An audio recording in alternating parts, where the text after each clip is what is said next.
if everyone agrees, of course, but I have no doubt about that. We were already requested for permission in the beginning when we registered, so I don't see any issue here. So very welcome to this session. My name is Roberto Napoli. I work at the University of Trento, Italy, and I was asked by dear colleague and friend Nicola Doppio to moderate this session in such a way that this session might be interesting to everyone. And for this purpose, I'm very happy to have also Niina Karvinen with us. She will also moderate with me this session and make it as live as possible. So, and this of course happens with the help of everyone. We will try to throw some ideas on the table according to our personal experience, and then this should be, this should trigger at least some discussion or questions or interests. Let me start with my presentation, and then maybe everyone here, we can have a round table of everybody introducing themselves and their role, and whatever you want to say, you are welcome to do so. As I said, my name is Roberto, and I work at the School of Innovation of the University of Trento. School of Innovation is a kind of department similar to a department, but much smaller. In fact, we are an interdepartmental institution, which means that we have students from all our departments, and this is really the good thing about that, because we have a lot of interaction among students, with students. We as instructors and administrators understand ourselves as learners, because in this very interesting and lively process of interacting with different people, we feel that we learn a lot, and we are able to give back to students what we learn in the process. It's all about innovation, as per the name of the School of Innovation.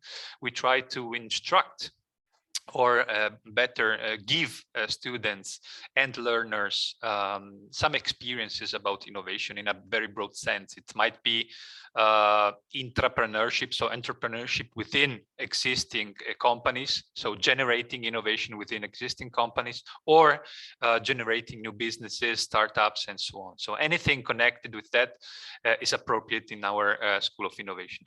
I'm also involved in many different projects. The biggest one you may know is the ECIU University, European Consortium of Innovative Universities, which is an initiative of 11 European universities to disseminate the idea of challenge-based learning. So teaching based on challenge experiences, and again, also in this case, everyone is a learner. We tend to speak of learners instead of students, because we recently opened up many of our activities, and especially the challenges, also to long life learners. So people who are not anymore enrolled at the university, they might have different degrees of seniority in their job, or they might be interested for whatever reason in topics connected with innovation. We have a lot of interaction with companies, with institutions, so I'm very happy to be here and to hear also the feedback by people who have different jobs and maybe don't work in academia, in the university, and so on. So that was my introduction. So Niina, do you want to introduce yourself, please? And then we have a round table about that. Yes, thank you, Roberto. That was so inspiring already. Like when you mentioned, for example, intrapreneurship. So that's super important. But let's get back to that a little bit later when I introduce you all our university and our activities what comes to commercializing research. So like Roberto said, my name is Niina Karvinen, and I come from the University of Oulu, from our innovation center, and Oulu is located in Finland, up northern Finland, and I work in our innovation center as a business development specialist, meaning that I help all our students with their business ideas, but in this context, also our researchers from human sciences to commercialize their research results. And that meaning that we are not pushing every researcher to become an entrepreneur, but also these intrapreneurial skills are super, super important. And also by the theme of this workshop, how are these skills maybe adding value to all the processes when applying different kind of fundings. So that's what I'm going to talk to you a little bit later. But that's probably briefly something about me. So happy to see all of you here, and so honored to join this workshop with all of you. Okay, thank you very much for being clear and for mentioning some of the most important words that we will be hearing, I guess, in this 40 minutes that we have ahead. And maybe we can start with Juan. Do you want to introduce yourself, please? I have the order here on my screen, so. Okay, thank you very much, Roberto. Nice to meet all of you. Well, I am the responsible of the SPyTech Science and Technology part that is linked to the University of Castellón in Spain. Castellón is in the east coast of Spain. If you know more or less the east coast, 60 kilometers to the north of Valencia or 300 to the south of Barcelona. So we are in the middle, more or less. So we are partners of this project as well. For us, I mean, these sort of initiatives are really interesting because we are trying to promote between the academia, where all the university community is located, and the business or companies that are in the surroundings in the territory, and also the companies that we have linked to the science park, because our science park is supporting 50 SMEs, actually. And the thing is, that's the power of the university community in terms of knowledge generator, and how the knowledge spillover also is important during these sort of challenges.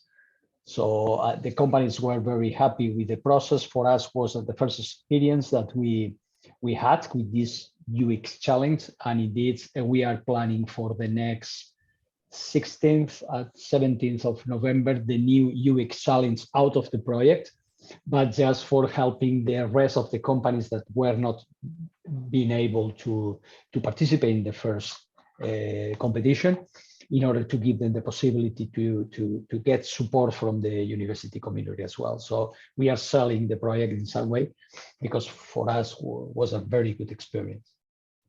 Well, thank you very much. Well, if you come back for a second round of experience with the UX challenge, it means that maybe it was successful, the first one, and maybe it will be successful, so the second and the third ones, and so on. Okay, thank you very much. I kindly ask if you want to switch on all your cameras so that we can have at least some kind of visual interaction, which is always appreciated. Thank you very much for that. And I have here on my screen Vitalia. Do you want to introduce yourself very briefly? Thank you very much. Hello everyone. Yes, of course. My name is Vitalia Kolosova. I am head of communications at Lithuanian Innovation Center. Lithuanian Innovation Center is one of the partners as well to the 200 SME Challenge project. And basically my company is a business support organization, innovation agency at the same time in a way. And we definitely work a lot with businesses, and we try to help them out on their path towards innovation. And this particular experience was very interesting for us. This was the first one. We never organized anything like that. And for me personally, since I was involved in it, it was a very satisfying experience because it was practical and you could see the happy faces, well, online happy faces, but still happy faces on people's, on the screen and everything, because everyone involved was very happy. Most of the companies got what they wished for, and solvers also got to work with companies.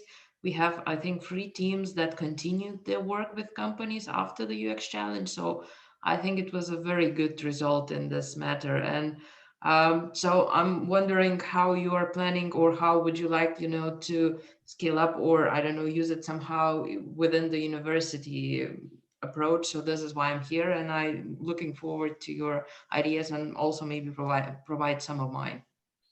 Thank you very much. And I love the idea of happy faces and smiling faces. This is really, by the way, an important side effect of initiatives that work.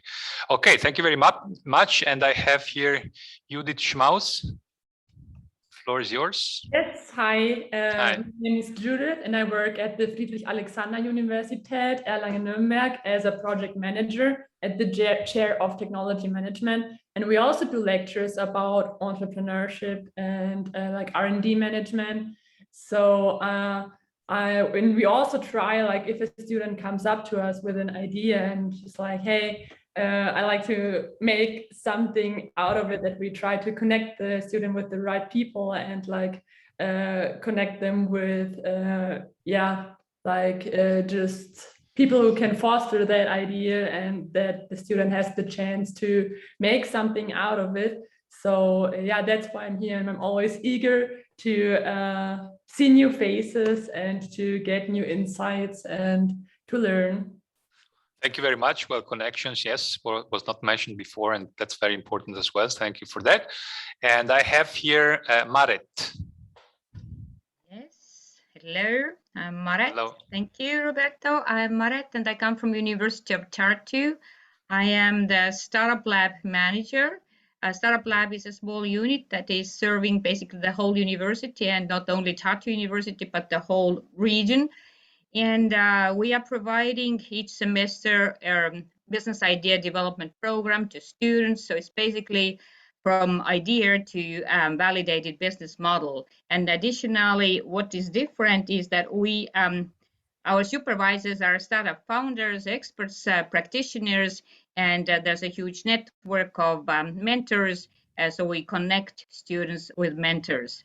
This is what we do. And there, from that, next stage is whether they can start the spin-off or go to the next program, spin-off program, or whatever accelerators, incubators they want to. So we're kind of on this root level of the funnel. Okay. Thank you very much for that. Yes, mentors are crucial for the success specifically of those kind of programs. We also have exactly the same name, Startup Lab, and I guess that we have very similar activities. So it's interesting maybe for the future also to interact on that. Thank you very much for that. I have Melanie here on my screen. Yes. Hello, everyone. Hello. My name is Melanie. I'm working at the Karlsruhe Institute of Technology in Germany, in Karlsruhe, and I especially working at the Department of Economics and Management and responsible for communication, but also we cooperate with different companies and in a so-called partner network, and organizing events, workshops in order to connect companies with our students, and also for the students to get insights into their future career path. And I thought that maybe the UX challenge would be a nice, a good event format to foster the cooperation. So that's why I'm curious about more insights. Okay, thank you very much. I have Guido on my screen here. Yes, good morning to everyone. Sorry, I entered a bit late no problem. The meeting. I'm Guido Zessa. I'm Associate Professor of Management Engineering at the Free University of Bolzano, where I teach management control and business planning, and then also other courses. But let's say the reason why I'm here is that I'm co-organizing a kind of innovation event together with a technology park of our cities of Bolzano, Noitech Park, and its first year we are trying to organize it is an interdisciplinary innovation program based on the Google Sprint design sprint methodology. And we are trying to ask students from different faculties to cooperate on some problems proposed by the companies. The name of the event is Students and Company Sprint. If you are interested, I can forward you some more information. This year we are doing it, let's say, only as a cooperation between university and technology park, but let's say in the future, that might be also opportunities to try to expand and involve also students from other universities and other regions to this program. Well, that's very interesting. We are very close geographically, so it makes sense also to interact. Thank you very much for that. Well, last but not least, Vito, are you there? I cannot see you, but I guess you are there. Wrong guess. Okay, never mind. Whenever he shows up, he's welcome to speak, of course. Okay, let me start with a very brief introduction about our activities, which we have done in the past. I would like to focus on challenges because this is a kind of mainstream right now. It was very new some 5 to 6 years ago in the university. Nobody heard about this strange animal where students and companies interacted very much, very deeply and very fruitfully, I would say. It was a very good guess at that time. We immediately caught the opportunity when we got in touch with the right people, and ever since we have multiplied our opportunities to do so. I very briefly would like to give you an idea about 2 different models that we have used so far, and in order to do that, let me very briefly present our case. We have mainly, as I said, 2 different models.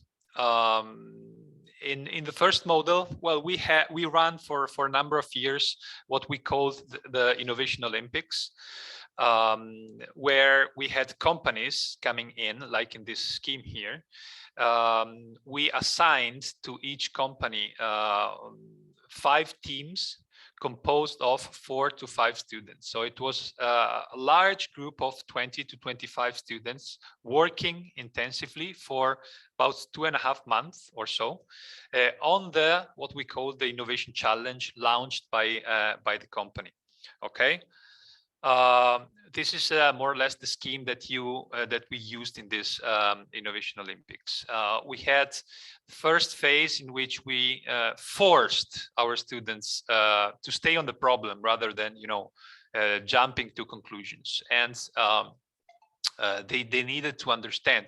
It's not always obvious to students, to young people, because they have so much enthusiasm, especially in the beginning. They want really to discover, to innovate, that they forget that long life has already been lived by the company, and it's important to understand it before generating innovation. This is a very interesting learning point for students when they realize that innovation is not automatic.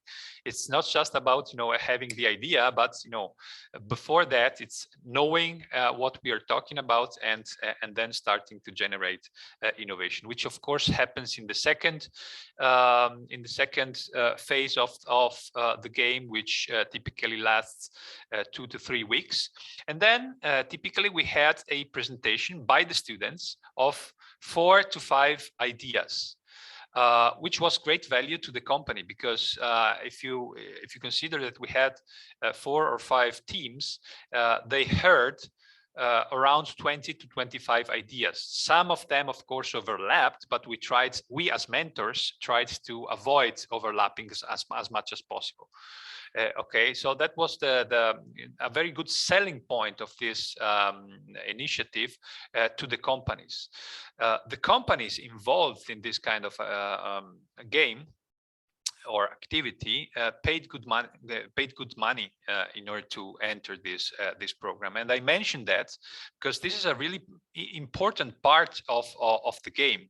If companies pay, they are much more committed to help our students. Why? Of course, because they care for the return on their investment. Okay, because we had at the university so many experiences where we just involved 1 or two managers that showed up in the first class and told our students about one of or more of their problems, and they just gave a task to our students.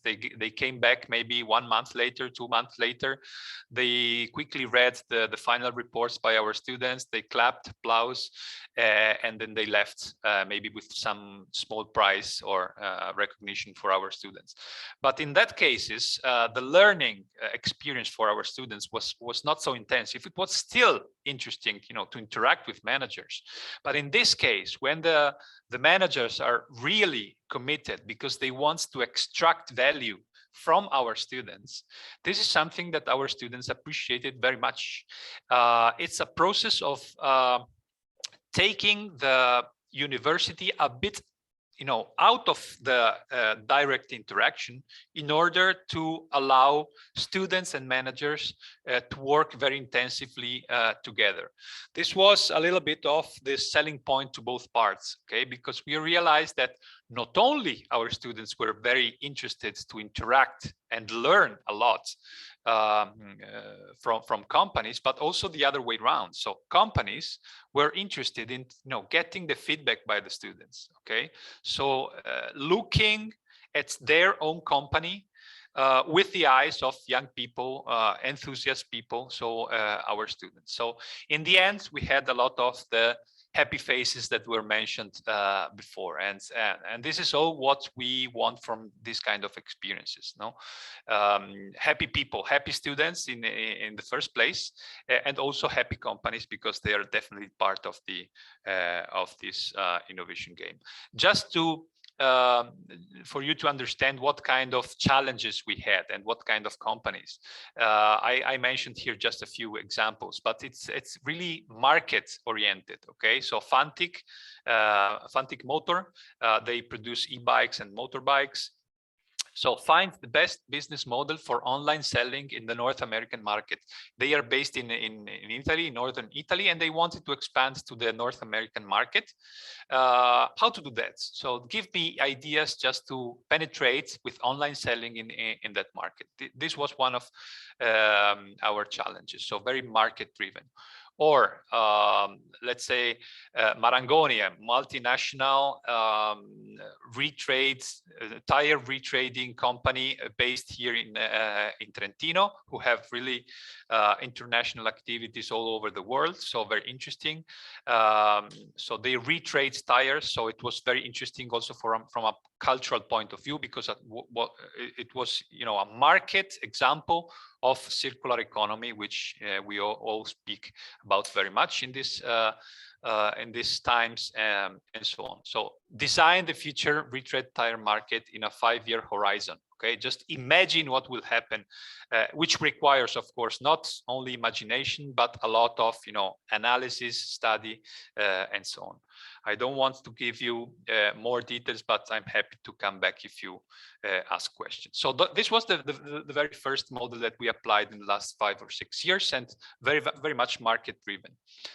The second example is based on the experience with the ECIU University, European Consortium of Innovative Universities, where the main idea is to spread challenge-based learning and to include small experiences, challenge-based experiences in many courses offered at the university. So we speak very often with professors and try to convince them that in some cases, not in all cases, of course, it makes sense to really change a little bit, update a little bit their teaching activities in the sense of challenge-based learning, because this is something which they can get a lot of benefit from, and is something that our students appreciate very much. Just to be very brief, and I will conclude here my brief presentation. I think that the challenges that I reported here, only a small number of a huge number of challenges that is offered currently by this network of universities, are important to understand the difference with the previous model, which was very much market oriented. Here, it's much more about solving huge, big problems where students, of course, can give a very important contribution because they're young, they're enthusiastic about, sustainability, circular economy, and all these things. So the model is a little bit different in the sense that we present them with the general problem, and we ask them to focus on the question long before jumping to the solutions. So if they have, for example, climate resilient cities as a big problem, they have to narrow it down by generating new questions. Okay. So what was a given in the past experiences with the Innovation Olympics that I described before? So the innovation challenge, it was so the problem was very focused with companies. In this case, it's very broad, and students themselves have to make, a lot of thoughts in order to identify the problem, the specific problem, even before giving the solution. And this is very interesting also for what concerns, team managing, group interactions, group dynamics, and so on. This is just, something that I wanted to hint at, and maybe it can trigger some discussion, but I don't want to, to be the only speaker here.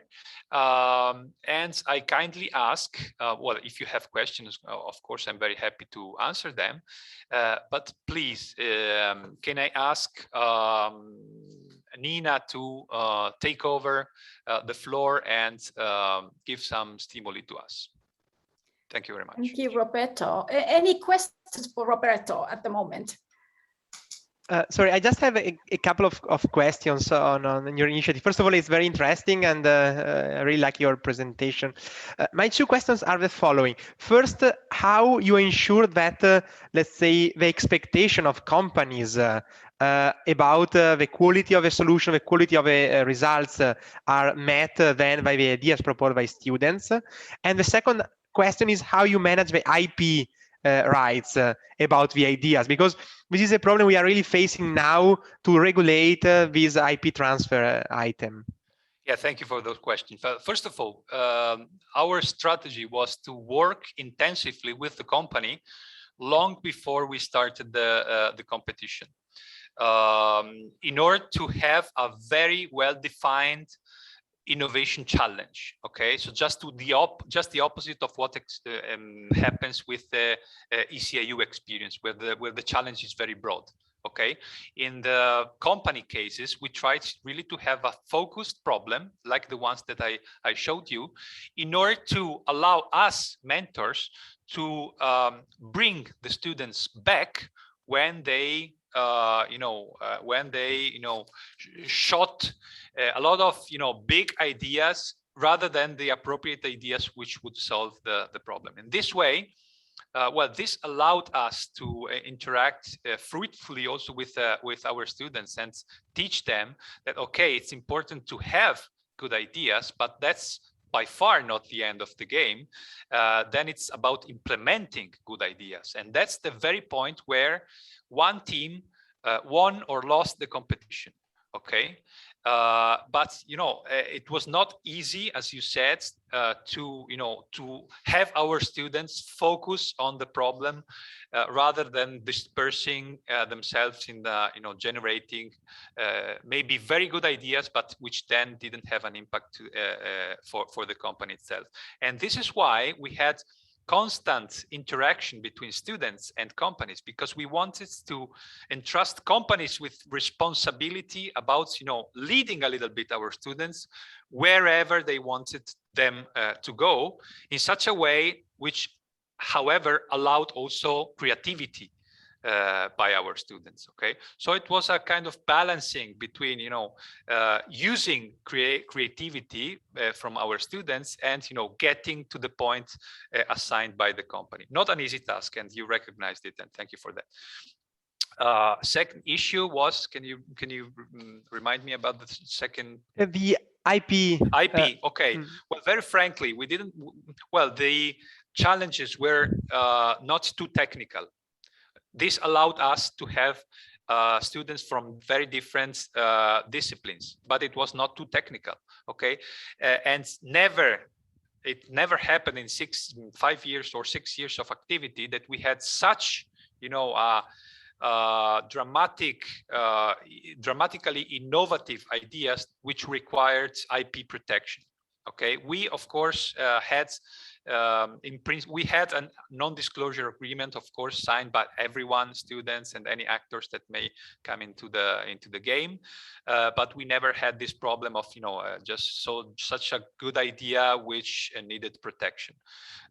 So we didn't have that. But if you have challenges which are technically very hard and you involve students from physics, which we also have this kind of challenges, in that case it's more complicated. It's more complicated, and frankly I don't have an answer here because it was never the case with challenges that I managed. So maybe the other people have some answers. Yes, maybe Maret, do you want to Well, I had a question. Yes. Sure. That was about is this Innovation Olympics that you called, that's a cool name, by the way, is it part of some curricular, or is it extracurricular?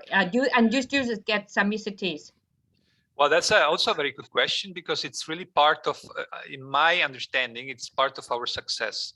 It's extracurricular, and we never gave any credits to students, which might seem, counterintuitive, but in fact, it's one of the secrets of its success, because we had only students which really understood the value of the initiative, regardless of the credits that we could award to them and of the final prize. So it was no final prize except, a pat on the shoulder and a big applause in the end. Of course, interaction with the company in the end, and the company very happy. But this was really the takeaway by our students. And if they understood it from the very beginning on, then they were so enthusiastic about the initiative. Otherwise, they just didn't participate, and it was so easy to select. It was a sort of self-selection. Okay, I think that this is an important part. Of course, you can also do it with credit award and so on, but then the game changes a little bit. It's not anymore so easy to select the appropriate students. You might have more dropouts during the experience. It might be a little bit more difficult. You might have more free riders within the teams. So with team dynamics getting worse and worse. So that's very appropriate question. Mm-hmm. Do you run it each semester or once a year, or how is it? Well, it depends on the number of companies that we find. Admittedly, it was very difficult or impossible, frankly, to find them during the pandemics. So we stopped the Innovation Olympics because they diverted the funds maybe that they could employ in this kind of activities in other activities which were more urgent during the pandemic. So we stopped and we are about now to negotiating with other companies. Yeah, but it's once per semester according to the student semester. Okay. Yes. Thank you for sharing. That would have been my second question, that or third or fourth, I don't know, that how difficult it is to attract students, and what advice would you give to other universities who would like to conduct a similar sort of programs? You mean to attract students? Attract companies. Okay, it's difficult. It's very difficult. Yeah. Yes, you have to, if you have a history of successes, then it might be easier. But in the beginning, it was, difficult because we just speculated that it would be interesting to them. Now we have figures, we have testimonies, we have, people who really certify that it was a success, and we have happy company, happy faces everywhere. So thank you. Makes easier. Okay, unless you have other questions, please, Niina. It's your turn. The floor is yours. Thank you. Maybe shortly to your question that, for example, us in the University of Oulu, we do have a course called Entrepreneurship Minor, so 25 ECTS for our students, and similar kind of activities are included to one of these courses. So that's probably one learning from our side, that in order to get students rolling in, we need to give them credits as well. So that's probably one thing there. And maybe one question before my personal presentation to you, Roberto, as well. So you mentioned all these wonderful companies and these challenges companies were giving to students. So have you measured, impact was mentioned earlier in the main event. So have you in a way like followed up these challenges, if companies really integrated these ideas into their business, and is there any success rate like later for these challenges? Okay, thank you very much. Yeah, that's also a very important point. My brief answer would be no, not intensively, not formally at least. Of course, interacting for such a long time and so intensively with people of the companies have consequences, long-term consequences. You know people, you interact with people, you may, in many cases, not in all cases, of course, but in many cases, you like each other. You see, you network. It's a really good way to network, which is also appreciated by companies because they network with our students, but also with us. And then right now, we realize that even after 3 or 4 years, if we have an initiative, any kind of initiative, where we would like to involve companies, the first ones that pop up in our minds are those people, even before companies. Okay, oh, let me call him or her and hear what happens, what they think. It's it's a very good way to make good personal connections, informal connections. Frankly, we could do more from the formal point of view in terms of maybe also research. We launched less than 1 year ago a sort of assessment procedure, which we are now carrying out on a regular basis in all those initiatives. So we are about to start, and we have already gathered a good information about that, but only in the last year. And we expect to generate some, also research, some publications in this sense, but also less, research-oriented feedbacks, which we can take to make things better. Thank you. Yes, really, really informative. Let me share the screen with you and let's see. I can find the file from my, so you don't have to see maybe my desktop. Let's see how it goes. You probably, looks like I have desktop with you. Let's see how it goes. If I try to find my PowerPoint presentation, let me see if you're able to see my PowerPoint presentation at the moment. Yes, wonderful, we are. Wonderful. And this presentation, I'm going to briefly walk you through our activities with researchers. Even though, like in the title, it's mentioned academic staff, and staff in this presentation or this brief introduction means researchers. Even though in our university innovation center, we work together with the other university, local university, University of Applied Sciences, and even though we have also students in our loop. And we also, me personally, from the University of Oulu side, help students as well with their business ideas. With this presentation, with practical examples, I'm going to walk you through how we help our researchers with similar kind of activities, probably first time ever in our university, like helping them with entrepreneurial skills and all sprints, hackathons, and coaching to help them to apply innovation funds. And in this presentation, we are talking about also commercializing research results. So I'm going to briefly introduce you Innovation Center first, and then we're going to talk about all these elements from my point of view, from business development point of view, even though we have in our Innovation Center both company collaborations and IPR experts as well. So in big picture, researchers in this context, they also need networking with the outside companies and also like really good point mentioned IPs. And that's also where we help these researchers. Briefly, first, a little bit about maybe in addition to what I do and why I'm here today. So also like I worked with local startups for several years already, helping our students with entrepreneurship courses, hackathon sprints, and so on and so forth. But I also have actually, at the moment, I'm on a study leave finalizing my thesis for the University of Lapland in service design. And there I'm also thinking about all these entrepreneurial activities, sprints, hackathons, how they may help artists as entrepreneurs to apply innovation funds as well.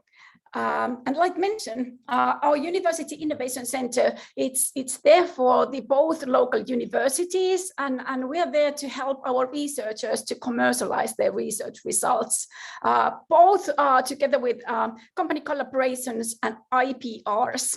And this might be the following steps, might be the really quick walkthrough how we do it. And like said, me personally, I'm helping our social, our researchers in social services or human studies, and therefore my colleagues, they are there for technical and medical sciences. And this harvesting these different kind of topics on research is one of our core work.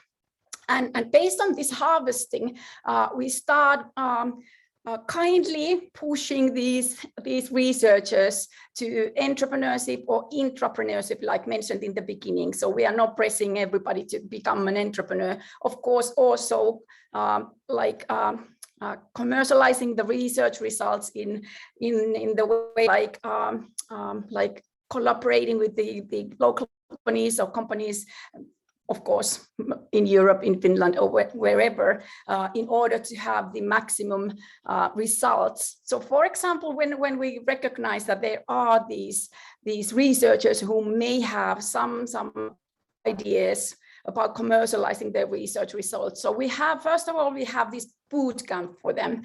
And with these 5 boot camps, we are going to kindly walk through validation, market fit, funding, and et cetera elements what comes to validating your idea. And how might we, and what could it be that could be commercialized in their research results. Each and every of these boot camps are there for something like 2 hours, and we are going to have this once a week. So this particular set of boot camps is there, for example, for 5 weeks. After that, when these ideas in their research work are somehow crystallized, we do have proof of concept funding for them, because we do believe that any kind of funding instruments are also crucial in order to push these ideas forward. And this proof of concept funding is local funding. Together with City of Oulu, we have small amounts of money to give these researchers in order for them to even walk even further with their idea after the first entrepreneurial boot camps and entrepreneurial activities. After that, the idea is more or less like even more. We could think about this whole process as a pipeline as well. And the ideas are going forward. And after that, there's second funding option, national funding option from Business Finland called Research to Business. And for that, we even in more details coach and like really personally help these researcher teams to apply for the funding. This funding is open twice a year. And for example, here you can see the schedule for these workshops for this fall, when the funding application deadline was on 15th of September. So weekly events helping them to crystallize their their presentation and their application. And for this, we invite first, of course, internal experts and help them these researchers to pitch their ideas for these people. And then we have business people and business coaches, investors, not in the investor suit, but like more or less like asking these super important questions from these researchers, help them to even more structure their pitch for the final application. And from pitching session to another, we go closer to the application. And of course, we also have all our efforts, if needed, for the application itself. And briefly, some keywords about the National Business Finland funding instrument, if you're not familiar with it. But once again, we're talking about commercializing the research results here. And after these elements, I'm not going to go any more in details of these European instruments, but EAT as well as EIC, some of the instruments we have also there. And if you're familiar with these instruments, you probably know that, for example, for EAT, the technology readiness level is something like 5 to 6. So therefore, this element is there after the internal research, the business. So we're all the time helping these teams to go further and further to commercialize their research results. But that's probably like briefly about how we do it in business development department, how we help our research teams, and when needed, of course, including IPR specialists and company collaboration people, our key account managers, also for these fundings. But that's briefly. Any questions, any comments on this really maybe hands-on path we have in the University of Oulu? Thank you very much. Really very interesting, also very good helicopter view on the initiatives, European Union. And frankly, well, I would have a comment, but I would like to have questions if any hands up rise. Otherwise, it's very interesting to see, despite many differences between us and you, a very similar approach, which is not obvious, which is the following. We are a university, so our main business, let's say, it's to generate knowledge and be a university. It's not as our main business is not placement of students, and students many times just think that's the only purpose of coming to the university is getting a job afterwards. It's not, but still something which we hardly work, which we very much work on is trying to give this new perspective to students of reasoning in terms of entrepreneurship. Okay, so not necessarily, even if in some of our activities like the startup lab, the main purpose is not really to generate new startups, but rather to tell students, look, if you have a good idea, there are some ways that you can go to the market. And the same happens with researchers, and even more intensively and maybe even more important, and maybe also even more difficult because they are older, they already have their mindset. So it's very it's a very important task, to convince and maybe to build awareness, as you put it, about the possibility to generate businesses from good ideas. It might be technical or even less technical. So we are also working in that direction. I find it very, very important. And as I would say, as a side effect, we also have, a generation of new companies, which is, again, not the main purpose for a university, but it's a very well appreciated side effect, which in some cases happens. And in other cases, it doesn't happen, but we are still happy with that. Does anybody wants to ask questions or make comments?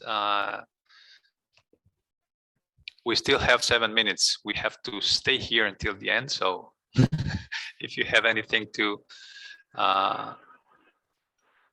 We can also, of course, talk about the student entrepreneurship. If you work closer to students, since that's of course also on my plate in the University of Oulu.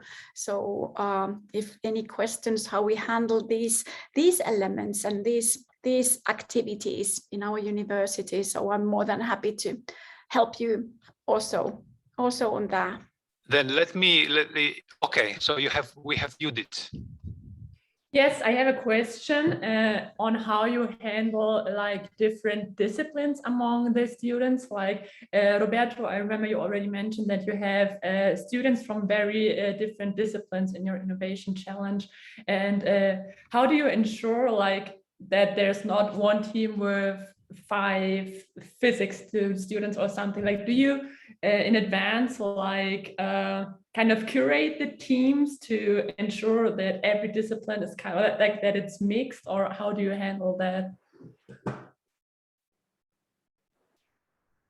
We have airplanes here. I don't know if you can hear them, but it's a lot of noise. Sorry about that. Well, thank you for the question. Well, we make sure that we build the teams just like that. So we collect applications, and according to what we have, then we try to build teams. Then the only criterion that we use is diversity in any respect, gender diversity, discipline diversity, age diversity, seniority, and so on. So we try to build the teams as much diversity as possible. And usually it works because we have, of course, we have more students from management or economics. And then we have typically, well, 2 or 3 out of 5 are from management and economics in every team. And the rest is diversely composed. Students from sociology, IT, computer science, engineering, psychology, law, and so on. So everything which, but it depends on the applications that we have. And then this is part of, it's one of the major and unexpected difficulties for students. Just to tell you a brief story, once I had a team composed only of 3 because we had dropouts, and we had 2 from economics and 1 from sociology. And then the girl from sociology came to me and she said, I feel wrong in the team because we are just 3, and they speak a very strange language which I hardly understand, these economists, so I feel wrong. And I told him, no, you're the only right in the group because you bring diversity, which is what we want. Okay, of course I exaggerated a little bit, nobody's wrong there, but just to make her understand that the fact that she thinks differently, it's not a problem, although it's more difficult for them and also for the other ones, but it's the richness of their team. So they in the end they performed well and they were happy. So the thing of diversity, it's something that you have to manage from the very beginning on, to control a little bit in terms of assigning the different students. I don't know if anybody else wants to say anything about that. Niina, perhaps.